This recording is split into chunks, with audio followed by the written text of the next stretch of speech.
Dan terutama aku mengingatkan lagi bahwa karena tema aku ini adalah akselerasi doa, yaitu aku selalu ingat pesan guruku bahwa amalkanlah Quran surah 65 di akhir ayat kedua dan juga di ayat ketiganya, bahwa dengan meningkatkan ketakwaan kepada Allah maka semua jalan-jalan kesulitan kita di dunia itu bakalan dihapuskan sama Allah. Kita bakal mudah gitu ya untuk menghadapi berbagai masalah. Guru kami mengisahkan bahwa ada seorang syekh yang berceramah, dan berceramahnya ini sangat menarik sekali teman-teman. Syekh ini menceritakan bahwa beliau pada suatu hari sedang pergi ke Mesir. Di Mesir ini saya akan pergi ke suatu daerah ke Kairo.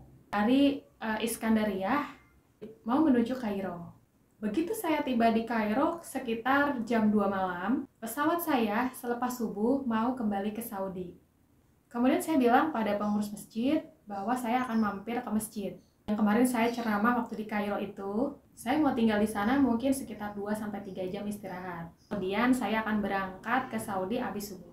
Syekh ini bilang bahwa ketika beliau sampai di masjid itu jam 2 malam, lampunya menyala semua.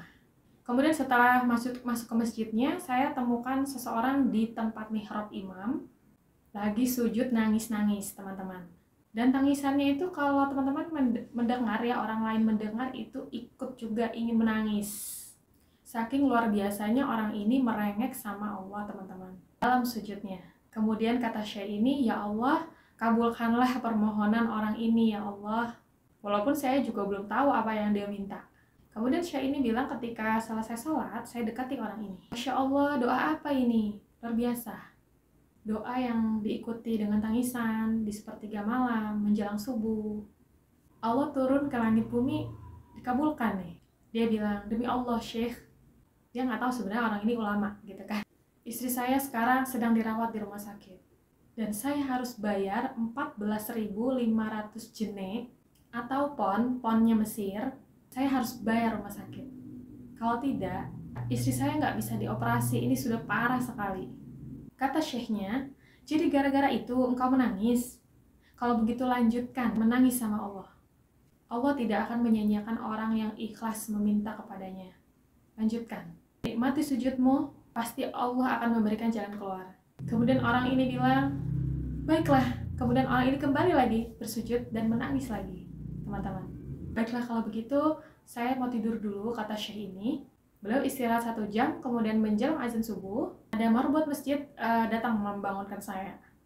Sudah azan, kemudian saya sholat qobliyah fajar. Waktu iqamah, pengurus masjid tahu gitu bahwa ini tuh ulama, dan kemudian beliau dipanggil, Syekh tolong jadi imam. Dia bilang, saya capek sekali, saya baru istirahat 1 jam. Kata pengurus ini, udah nggak apa-apa, baca surat-surat pendek aja Syekh. Kemudian Syekh ini bilang, baiklah. Saya baca kemudian surat-surat pendek. Rupanya dari mikrofon masjid itu, hadap keluar itu, ada satu pengusaha Mesir di dalam apartemen. Beliau ini suka mengikuti ceramah Syekh ini di YouTube. Kemudian beliau turun dari apartemennya, kemudian ikut sholat berjamaah di masjid karena beliau kenal suara ini, suara imam ini. Kemudian begitu selesai sholat, saya sedang berzikir, datanglah pengusaha ini ke tempat saya. Syekh ahlan wa sahlan di Mesir. Saya adalah salah satu penggemar Anda di YouTube, Syekh. Saya tadi dengar suara Anda mau ke masjid lain, terus langsung ke masjid ini, berbalik arah. Dia bilang, Syekh, saya mau minta tolong satu hal. Syekhnya, kenapa? Kemudian orang ini bilang, saya sudah ngitung zakat dari perusahaan saya harus alokasikan sebesar 14.500 jene. Begitu kata Syekhnya, bercerita. Saya mau alokasikan 14.500 jene ini, Syekh. Kemudian kata Syekhnya, saya langsung menangis dengar itu. Kemudian saya benar-benar menangis terisak-isak. Kata orang itu, kenapa Anda menangis, Syekh? Saya nggak bisa jelasin, saya bilang. Kemudian saya lihat ke kiri dan ke kanan di shelf. Mana orang yang tadi malam sholat tahajud itu? Rupanya ada di ujung, teman-teman. Kemudian dipanggil sama Syekhnya, wahai fulan, kesini. Kemudian dia bilang, ceritakan masalah kamu apa? Dia bilang, Syekh, istri saya mau dioperasi dan saya harus bayar 14.500 jene hari ini, dan kalau enggak, dia nggak operasi.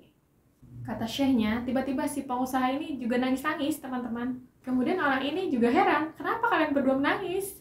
Dia masih bingung, kenapa gitu. Kata syekhnya, biarkan orang ini yang menjelaskan. Kata pengusaha ini, demi Allah syekh, saya sudah 1 minggu menaruh uang ini di lemari. Setiap hari istri saya bilang, turunkan, lakukan haknya Allah, zakat, keluarkan. Dia bilang, saya ingin benar-benar kasih ke seseorangnya langsung, daripada saya harus membagi-bagi. Saya mau 1 orang saya kasih dan saya menyelesaikan masalah dia, dan Allah akan selamatkan saya di akhirat. Orang ini jadi nangis juga, yang butuh tadi. Kata pengusaha ini uangnya 14.500 ini. Semoga Allah selesaikan urusan saya di akhirat gara-gara saya bantu kamu. Demi Allah, kata Syekh ini, tiba-tiba si yang butuh uang tadi lupa sama saya dan juga si pengusaha itu yang memberikan uang tadi. Dia langsung menatap langit dan langsung mengatakan, ya Allah, aku mencintaimu. Dan alhamdulillah, masya Allah, terpenuhilah kebutuhannya teman-teman. Itulah teman-teman kisah keajaiban salat tahajud. Semoga menginspirasi kita semua, semoga tetap istiqomah. Dan teman-teman jangan lupa yang belum subscribe, comment, like, dan share-nya ditunggu. Wassalamualaikum warahmatullahi wabarakatuh. Sampai jumpa di video aku berikutnya.